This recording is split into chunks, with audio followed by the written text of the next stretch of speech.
और बड़ी खबर आ रही है। आपको बता दें कि मशरिक़ वस्ता में बहरान थमने का नाम नहीं ले रहा है। इस बीच ईरान ने एक बार फिर से बहरीन और उर्दुन में ईरान ने ताजा हमले किए हैं। जी हां, जॉर्डन और बहरीन में ताजा हमले ईरान की तरफ से किए गए हैं, जो बड़ी खबर आ रही है। और आपको बता दें कि इस हमले में अमरीकी जो मफादात हैं, अमरीका की जो तंसीबात हैं, जो उसका इंफ्रास्ट्रक्चर है, उसे एक बार फिर से टारगेट किया गया है। तो मशरिक़ वस्ता एक बार फिर जंग के दहाने पर खड़ा है। ईरान और अमेरिका के दरमियान बढ़ती हुई कशीदगी अब सिर्फ बराह रास्त धमकियों तक महदूद नहीं रही, बल्कि मैदान जंग में एक नई हिकमत अमली अब सामने आ रही है। ईरान अब इजराइल पर मुसलसल हमलों के साथ साथ ईरानी फौजी अड्डों को भी निशाना बना रहा है। उन अमरीकी फौजी अड्डों को भी निशाना बना रहा है ईरान, जो पूरे खित्ते में वॉशिंगटन की अस्करी ताकत की रीढ़ की हड्डी समझे जाते हैं, जो बहुत इंपॉर्टेंट है दरअसल पेंटागन और वॉशिंगटन के लिए। हालिया दिनों में बहरीन और उर्दन में मौजूद अमरीकी फौजी तंसीबात पर होने वाले हमलों ने न सिर्फ अमरीका बल्कि उसके इत्तेहादी ममालिक को भी तशवीश में मुब्तला कर दिया है। परेशान है अमरीका। डोनाल्ड ट्रंप अब परेशानी के शिकार हो गए हैं। सवाल यह है कि आखिर इन अड्डों की अहमियत क्या है? आखिर इस तरह के हमले ईरान इन्हीं कुछ ममालिक पर क्यों कर रहा है? सवाल यह भी उठ रहा है कि ईरान इन ममालिक को क्यों टारगेट कर रहा है? जवाब ईरान का साफ साफ यह है कि दरअसल हम खलीजी ममालिक को या इन ममालिक को अटैक नहीं कर रहे, निशाना नहीं बना रहे, बल्कि इन ममालिक में जो अमेरिका का इंफ्रास्ट्रक्चर है, अमेरिका के जो तंसीबात हैं, अमेरिका के जो एयरबेस हैं, जो उसके फौजी हैं, दरअसल ईरान उनको टारगेट कर रहा है। ईरान ने साफ कर दिया है कि वो आखिर इन ममालिक को निशाना मशरिक़ वस्ता में क्यों बना रहा है। और अगर ये हमले इसी तरह जारी रहे तो आप ये मान लिए कि खित्ते की ताकत का तवाजुन अब दरअसल बिगड़ता हुआ नजर आ रहा है। अब यहां ईरान के हाथ से ये बाजी जाती हुई अब नजर आ रही, फिसलती हुई नजर आ रही है। फौजी जो एक्सपर्ट्स हैं, इनके मुताबिक ईरान की कोशिश यह है कि अमेरिका को एक ही महाज पर लड़ने के बजाय मुख्तलिफ समतों से दबाव बनाया जाए, मुख्तलिफ समतों से उसके ऊपर प्रेशर बिल्डअप किया जाए। इसीलिए ईरान के तवज्जो इन मराकिज पर मरकूज है, जहां से अमेरिका दरअसल अपनी बहरी और फजाई कार्रवाइयां चलाता है, इंटेलिजेंस मालूमात हासिल करता है, अपने इत्तेहादियों को फौजी मदद फराहम करता है, जंगी जहाजों और तैयारों को ईंधन और रसद मुहैया कराता है। यानी हदफ सिर्फ फौजी नहीं बल्कि अमेरिकी लॉजिस्टिक नेटवर्क भी है। और आप देखिए कि बहरीन दरअसल बहुत इंपॉर्टेंट है अमेरिका के लिए। बहरीन में अमेरिका ने बहुत इन्वेस्ट करके रखा है। अमेरिका के बड़े बड़े यहां पर शॉपिंग मॉल्स, अमेरिका का जो एयरबेस है, उसका हवाई अड्डा है, उसके कई हजार फौजी यहां पर मौजूद है।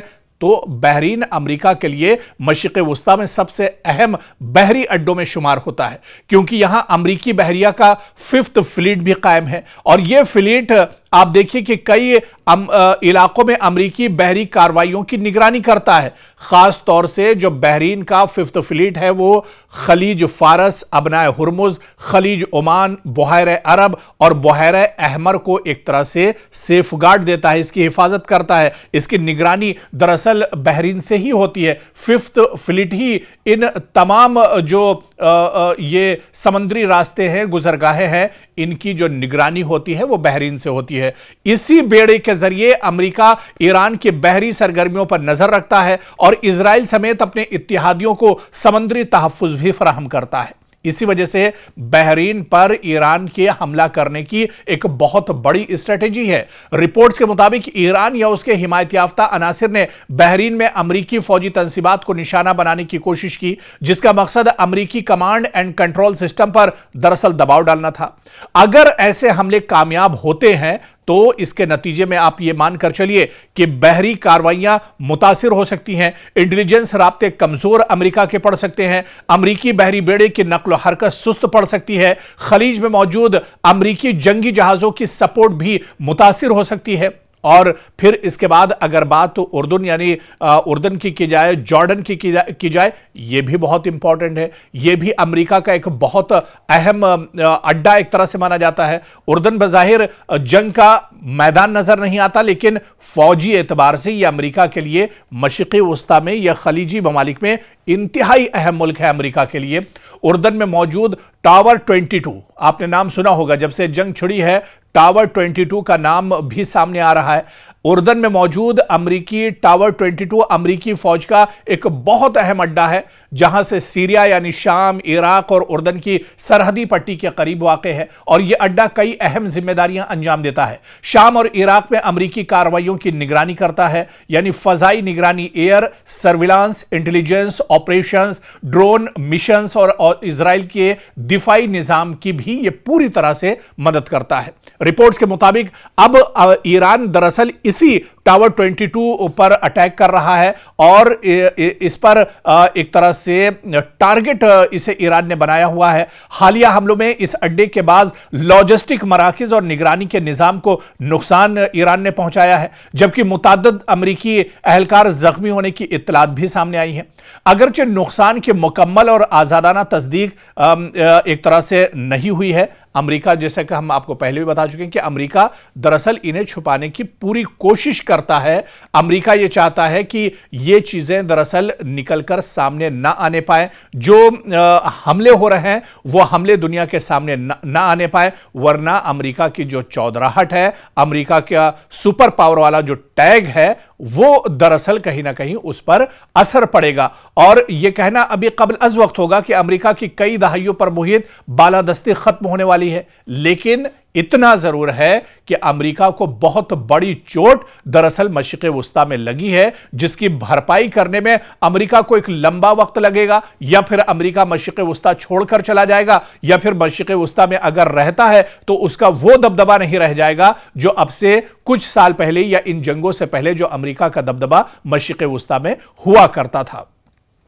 क्योंकि मशरिक़ वुस्ता में जारी जंग अब सिर्फ ईरान, अमेरिका और इजराइल के दरमियान फौजी तसादुम तक महदूद नहीं रही, बल्कि इसने दुनिया के दो अहम तरीन बहरी तिजारती रास्तों को भी अपनी लपेट में ले लिया है। एक तरफ अबनाए हुर्मुज में ईरान और अमेरिका की कशीदगी बढ़ रही है, तो दूसरी जानिब यमन के हुसी जो लड़ाके हैं, उन्होंने बुहैरे अहमर और बाबुल मंदब में सऊदी अरब के खिलाफ नई बहरी कार्रवाइयों का आगाज कर दिया है। अगर यह बहरान मजीद शिद्दत इख्तियार करता है तो इसके असरात सिर्फ खलीजी ममालिक तक महदूद नहीं रहेंगे, बल्कि भारत, यूरोप, चीन और पूरी आलमी मईशत पर इसके असरात मुरत्तब हो सकते हैं। रिपोर्ट्स के मुताबिक हुसी लड़ाकों ने दावा किया है कि उन्होंने बुहैरे अहमर में सऊदी अरब से वाबस्ता 2 ऑयल टैंकर्स इंसिलिया और लैला को मिसाइलों और ड्रोन से निशाना बनाया है। हुसियों के मुताबिक इन हमलों के नतीजे में दोनों जहाजों में आग लग गई, ताहम इन दावों के हर पहलू से आजादाना तस्दीक नहीं हो सकी। दस्तयाब इत्तलात के मुताबिक सऊदी हुक्काम ने सिर्फ एक जहाज पर हमले और इसमें आग लगने की तस्दीक की है, यानी सऊदी अरब इस बात की तस्दीक करता है कि हमला तो हुआ है, जबकि जो हुसी लड़ाके हैं, हुसी मुजाहिदीन का कहना है कि अमेरिका और उसके इत्तेहादियों के 2 ऑयल टैंकर्स को निशाना बनाया है, जबकि सऊदी अरब का कहना है कि यह हमला हुआ है जिसमें एक ऑयल टैंकर दरअसल तबाह बर्बाद हो गया, उसमें आग लग गई।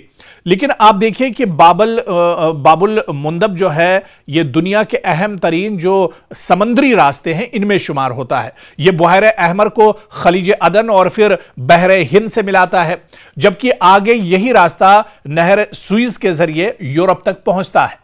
और फिर आप देखिए कि एशिया से यूरोप जाने वाले कंटेनर जहाज गुजरते हैं, तेल और LNG की बड़ी मिकदार यहां से मुंतकिल होती है। आलमी तिजारत का एक बहुत बड़ा और अहम हिस्सा दरअसल इसे माना जाता है। अगर यह रास्ता गैर महफूज हो जाए तो जहाजों को अफ्रीका के जुनूबी किनारे यानी कैप ऑफ गुड होप से लंबा सफर तय करना पड़ता है, जिससे वक्त, लागत और इंश्योरेंस अखराजात कई गुना बढ़ जाते हैं। अब तक दुनिया की सबसे बड़ी तशवीश दरअसल अबनाए हुर्मुज थी, जहां से खलीजी ममालिक का बेशतर खाम तेल यानी रॉ मटेरियल दुनिया भर में जाता था। लेकिन अब अगर बाबुल जो मुंदब है ये मुसलसल खतरे में रहता है, तो दुनिया के 2 अहम बहरी जो अहम तरीन बहरी रास्ते हैं, यानी एक साथ इन पर दबाव आ जाएगा। बल्कि सादा अल्फाज में यह कहा जाए कि हुर्मुज तेल को खलीज से बाहर निकालने का दरवाजा है और बाबुल मंदब जो है इसी तेल और तिजारती सामान को यूरोप और आलमी मंडियों तक पहुंचाने का अहम रास्ता माना जाता है। और अगर इन दोनों रास्ते अगर ये मुतासिर हों तो पूरी आलमी सप्लाई चेन शदीद दबाव का शिकार हो सकती है। अब आप देखिए कि हूसी लड़ाकों का जो कदम है वो आखिर उन्होंने क्यों उठाया, क्योंकि हूसी तंजीम का कहना है कि यह कार्रवाई अचानक नहीं बल्कि बरसों से जारी इक्तिसादी और बहरी पाबंदियों का रद्द-ए-अमल यानी रिएक्शन है। और इनके मुताबिक हुदैदा बंदरगाह पर मामूल की तिजारती सरगर्मियां बहाल नहीं हो सकी, यमन के वसाइल से हासिल होने वाली आमदनी इनके जेरे इंतजाम इलाकों तक नहीं पहुंची। इसी के दबाव के जवाब में उन्होंने समंदरी महाज खोलने का फैसला किया है, यानी आलमी मईशत पर इसका सीधा सीधा असर पड़ता नजर आ रहा है।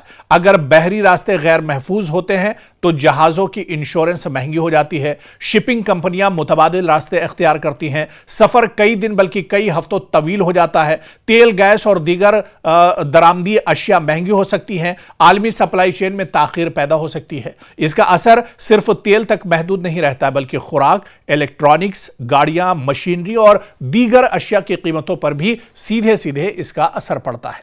हिंदुस्तान पर भी इसका असर होगा अगर इस तरह के हालात होंगे। पिछली बार जब मुश्तरका हमला किया था अमेरिका और इजराइल ने ईरान के ऊपर और उस वक्त अबनाए हुर्मुज का रास्ता बंद हुआ था, तब आप देखिए कि किस तरह से ऑयल गैस की किल्लत भारत में हुई थी। तो भारत पर भी इसका असर होगा क्योंकि भारत अपनी तवानाई की जरूरियात का बड़ा हिस्सा खलीजी ममालिक से हासिल करता है। अगर हुर्मुज में कशीदगी बढ़ी या बाब अल मंदब में बहरी नकलो हमल मुतासिर हुई तो भारत को महंगा खाम तेल खरीदना पड़ सकता है, शिपिंग लागत में इजाफा बर्दाश्त करना होगा, दरामदात और बरामदात महंगी हो सकती हैं, महंगाई और सनती लागत में इजाफा हो सकता है। और आप देखिए कि इसी वजह से इन दिनों जैसे जैसे ये जंग आगे बढ़ रही है, मशरिक़ वुस्ता में हलचल जैसे जैसे बढ़ रही है, ईरान जैसे जैसे पूरे खलीजी ममालिक को टारगेट कर रहा है, तो अमेरिका और यूरोप दरअसल परेशान है। अमेरिका पहले ही हुर्मुज और बहरे अहमर दोनों में अपनी बहरी मौजूदगी बरकरार रखे हुए है। अगर एक ही वक्त में ईरान के साथ कशीदगी बरकरार रही और हूसियों के हमले भी अगर बढ़ गए तो अमेरिकी बहरिया पर गैर मामूली दबाव पड़ सकता है।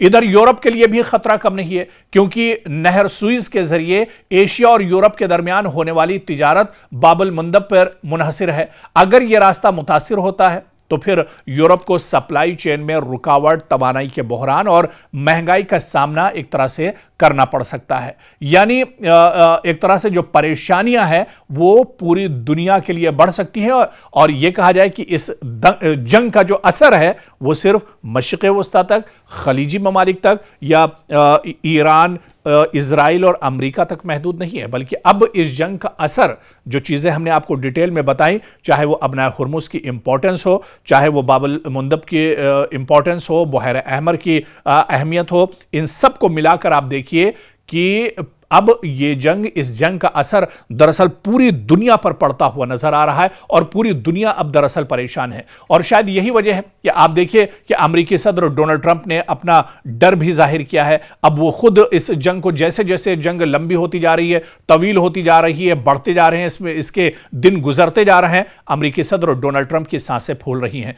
डोनाल्ड ट्रंप ये खुद जानते हैं कि आने वाले दिनों अमेरिका में इंतखाबात होने वाले हैं, इसराइल में भी इंतखाबात होने वाले हैं और अगर ये जंग चलती रही तो इस जंग का अपोजिशन फायदा उठाएगा। इस जंग का असर सीधे सीधे आने वाले इंतखाबात में साफ तौर पर देखने को मिलेगा क्योंकि डोनाल्ड ट्रंप न सिर्फ इस वक्त ईरान से लड़ रहे हैं बल्कि अमेरिका में खुद से अपोजिशन उनके सामने खड़ा है। पार्लियामेंट की एक बड़ी तादाद अरकान पार्लियामेंट उनके खिलाफ है। इसके अलावा अमेरिकी आवाम खुद अब सड़कों पर उतर रही है और डोनाल्ड ट्रंप के खिलाफ अब आवाज उठाई जा रही है। तो डोनाल्ड ट्रंप दरअसल इस जंग में बहुत बुरी तरह से फंस गए हैं। और इस जंग की जो सबसे दिलचस्प बात है, जो पहलू है, वो दरअसल यह है कि इस जंग से अमेरिका का कोई लेना देना नहीं था। यह मशरिक़ वुस्ता में यह जंग दरअसल इजराइल ने अपने से शुरुआत की थी, ईरान पर अचानक हमला किया था और उसमें इजराइल ने अमेरिका से मदद मांगी थी। लेकिन अब यही जंग सीधे सीधे ईरान के सर पर पड़ गई है। इसी वजह से आप देखिए कि कई बार नेतन्याहू को डोनाल्ड ट्रंप दरअसल फटकार लगा चुके हैं, कई बार उन पर नाराज हो चुके हैं, लेकिन क्योंकि अब कुर्बत इतनी ज्यादा है या ये दोनों मुल्क दरअसल ईरान से इनकी दुश्मनी है, तो दरअसल दोनों की मजबूरी एक दूसरे के साथ रहना है, एक दूसरे का साथ देना है। ऐसे में डोनाल्ड ट्रंप और नेतन्याहू या यूं कहें कि इजराइल और अमेरिका एक साथ ईरान के साथ लड़ रहे हैं। नहीं तो जो हालात अब बने हैं, जिस तरह से अमेरिका इस जंग में फंसा हुआ है, इसके लिए अमेरिका दरअसल दबे ही अल्फाज में सही लेकिन इजराइल को जिम्मेदार एक तरह से ठहरा रहा है। लेकिन सबसे अहम सवाल फिर वही कि जिस चीज के लिए जंग शुरू हुई थी, क्या वो मकसद अमेरिका ने हासिल किया? क्या ईरान का जो न्यूक्लियर पावर है, जो एटमी ताकत है, जो यूरेनियम की अफजूदगी की जो बात थी, क्या उसमें से कोई एक चीज इतने महीनों में जो जंग चल रही है, क्या उसमें इजराइल और अमेरिका हासिल कर पाए हैं? बस ये कि जो मासूम है उनका कत्लेआम हो रहा है, जो इंफ्रास्ट्रक्चर है आम लोगों के जो काम आता है ईरान के अंदर, उस पर लगातार हमले किए जा रहे हैं। आप देखिए कि मदरसे, स्कूल, मसाजिद और दरगाहों को नुकसान पहुंचाया जा रहा है, उन्हें टारगेट किया जा रहा है, स्कूली बच्चों का कत्लेआम किया जा रहा है, बमबारी हो रही है, इंसानियत का ये कह लीजिए कि कत्लेआम किया जा रहा है। तो ऐसे में एक तरफ ये कहा जाए कि जिस मकसद के लिए जंग शुरू हुई थी, उस मकसद को लेकर 1% कामयाबी दरअसल अमेरिका और इजराइल को नहीं मिली है। या डोनाल्ड ट्रंप का जो पहले नारा था कि ईरान को खत्म कर देंगे और ईरान का जो न्यूक्लियर प्लान जो उसका है, जो उसका जो सबसे बड़ा प्रोजेक्ट है जिसके लिए जंग शुरू हुई है, उसे एक तरह से तबाह बर्बाद कर देंगे और दुनिया एक तरह से सेफ हो जाएगी। लेकिन इतनी दिनों के जंग के बाद आज भी अमेरिका के हाथ खाली हैं। डोनाल्ड ट्रंप आज भी दरअसल खिसियानी बिल्ली की तरह से मीडिया के सामने आते हैं, बयान देते हैं और चले जाते हैं, लेकिन नतीजा फिर वही 0 का 0 यानी 0 ही एक तरह से रह जाता है।